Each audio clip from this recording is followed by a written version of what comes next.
Est-ce que tu as déjà eu une intoxication alimentaire?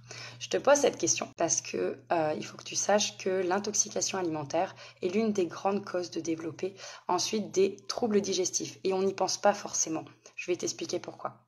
Parce que oui, en fait, quand on a une intoxication alimentaire, qu'elle soit petite, moyenne ou grande, en fait, l'impact va être sur le complexe moteur migrant. Alors là, tu vas me dire, mais qu'est-ce que c'est que le complexe moteur migrant? Donc déjà, tu peux trouver beaucoup d'informations sur mon blog. J'ai fait beaucoup d'articles de blog sur le complexe moteur migrant, qui est la pièce maîtresse pour bien nettoyer les aliments une fois que tu les as mangés. Donc, tu as une intoxication alimentaire, tu as le complexe moteur migrant qui va être impacté, et de là va découler prolifération bactérienne et SIBO. Donc vraiment, la première question que tu dois te poser, si tu as des troubles digestifs, c'est de trouver les causes. Et l'une des causes que ça pourrait être, c'est l'intoxication alimentaire. Et moi, je vais te poser la question, est-ce que tu as déjà eu une intoxication alimentaire? Est-ce que tu penses en avoir eu ou pas? Et moi, je vais te raconter une petite histoire qui va te montrer qu'en fait, quand on pense intoxication alimentaire, on l'appelle aussi tourista, on pense directement à l'étranger, à un gros quelque chose en fait qui a fait que justement on a été intoxiqué. Mais une intoxication alimentaire, ça peut arriver n'importe quand et n'importe où. Je vais te raconter une petite histoire. Je te parle d'intoxication alimentaire parce que samedi, on est allé acheter le goûter de mes filles à Auchan. On habite juste à côté d'un Auchan. Et en fait, elle est allée prendre des lunettes à la fraise qu'elle aime bien au rayon bio parce que je fais très attention à l'alimentation de mes filles, donc on se nourrit beaucoup d'aliments bio, que ce soit industriel ou pas. Mais c'est vrai que ça lui faisait plaisir en tout cas de manger les lunettes à la fraise. On est rentré. Elle a mangé les lunettes à la fraise. J'ai mangé d'ailleurs un petit bout qui restait sur la table qu'elle n'avait pas terminé.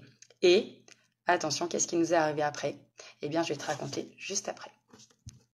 Une heure après avoir avalé donc la lunette à la fraise, ma fille elle commence Océane, donc qui a 6 ans, elle commence à me dire maman j'ai très très très mal au ventre et moi je pars en diarrhée totale. J'avais mangé un beaucoup plus petit bout qu'elle.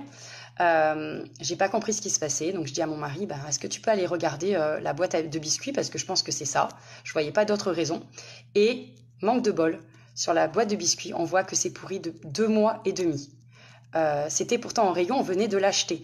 C'est pour vous montrer qu'en fait, une intoxication alimentaire, ça peut arriver n'importe quand et n'importe où. Donc des fois, on se dit, non, j'ai pas eu d'intoxication alimentaire, on a oublié, on a eu pas ou peu de symptômes. Ça parce que ça varie. Par exemple, moi, j'ai eu énormément de diarrhée pendant 2 heures et puis après, j'avais plus rien. Ma fille, pendant 2 jours, elle a quasiment rien mangé. Elle n'a pas eu de diarrhée, mais elle avait des maux de ventre terribles. Donc, c'est pour vous montrer que intoxication alimentaire, ça peut être petit, moyen et grand. Et ça peut passer à la trappe.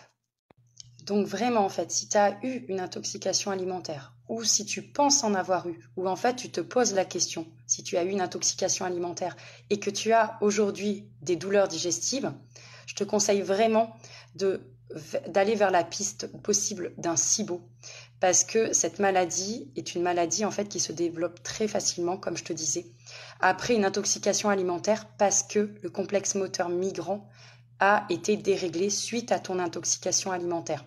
Donc, si tu ne sais pas, en fait, si tu as un SIBO, tu as d'ailleurs le SIBO Quiz.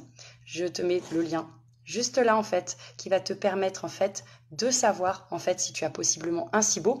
Et ça pourrait être la piste, en fait, qui te manque, justement, pour pouvoir résoudre tes problèmes digestifs. Je te parle en connaissance de cause parce que j'ai été exactement dans la même situation que toi et avoir appris et compris que j'avais un SIBO, ça a été vraiment ce qui m'a permis de m'ouvrir la porte